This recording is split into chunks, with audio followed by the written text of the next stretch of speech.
BNP নিউজে সবাইকে স্বাগত। জানিয়ে দিচ্ছি সংবাদ শিরোনাম। আওয়ামী লীগের ডাকা লকডাউন রুখে দেওয়ার ঘোষণা পুলিশের।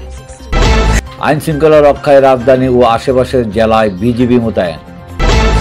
রমনা থানার সামনে হঠাৎ পুলিশের গাড়িতে আগুন। আর্মি সার্ভিস কোরকে প্রস্তুত থাকার আহ্বান সেনাপ্রধানের। গাজীপুরে টায়ার জ্বালিয়ে বিএনপির নেতাকর্মীদের বিক্ষোভ, যান চলাচল বন্ধ। ভারতের ছত্তিশগড়ে নিরাপত্তা বাহিনীর সঙ্গে মাওবাদীদের সংঘর্ষ, নিহত 6।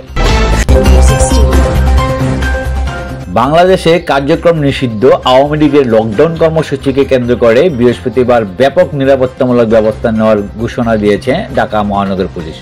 অন্যদিকে আওয়ামী লীগ নেতারা দাবি করছে, পরিস্থিতি যাই হোক না কেন তারা এই কর্মসূচির মাধ্যমে ঢাকাকে বিচ্ছিন্ন করে দিবেন। এর আগে গত কয়েকদিনে ঢাকা সহ বিভিন্ন জায়গায় ককটেল বিস্ফোরণে ও বাসে অগ্নিসংযোগের মাধ্যমে নাশকতার জন্য আওয়ামী লীগকে দায়ী করছে সরকার ও আইনশৃঙ্খলা বাহিনী। পুলিশ বলছে, এসব ঘটনার মাধ্যমে মানুষের মধ্যে আতঙ্ক ও আশঙ্কা তৈরি করা হয়েছে।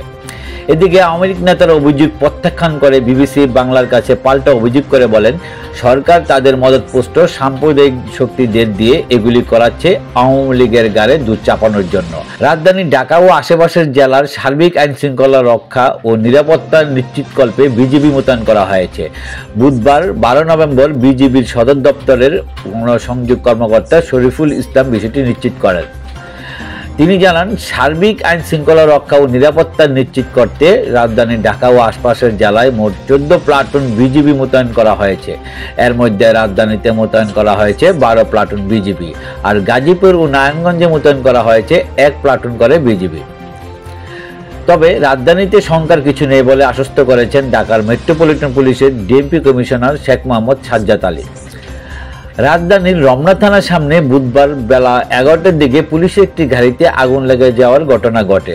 তবে এই অগ্নিকাণ্ড কোনো দুর্বৃত্ত করেনি। গাড়ির কাজ করার সময় হঠাৎ আগুন লেগে যায় বলে বিষয়টি নিশ্চিত করেছেন রমনা মডেল থানার ভারপ্রাপ্ত কর্মকর্তা ওসি গোলাম ফারুক।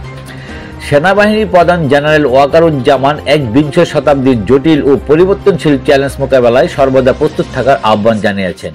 বুধবার 12 নভেম্বর খুলনার জাহানাবাদ সেনানিবাসে আর্মি সার্ভিস কোরের 44তম বার্ষিক অধিনায়ক সম্মেলনে তিনি এই আহ্বান জানান।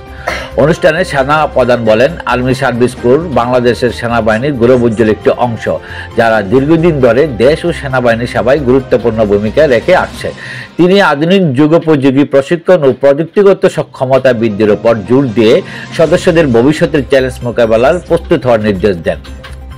গাজীপুরের 6 আসনের বহালের দাবিতে ঢাকা ময়মনসিংহ মহাসড়ক অবরোধ করে টায়ারে আগুন দিয়েছেন বিএনপি নেতাকর্মীরা। এতে ব্যস্ততম সড়কে যানবাহন চলাচল বন্ধ হয়ে প্রায় 12 কিলোমিটার দীর্ঘ যানজট তৈরি হয়েছে। বুধবার সকাল 10টার দিকে টঙ্গী কলেজ গেট এলাকায় এই বিক্ষোভ শুরু হয়। জানা গেছে, গাজীপুরে এবার নতুন করে 6 আসন সংযুক্তকরণের প্রস্তাবনা হয়।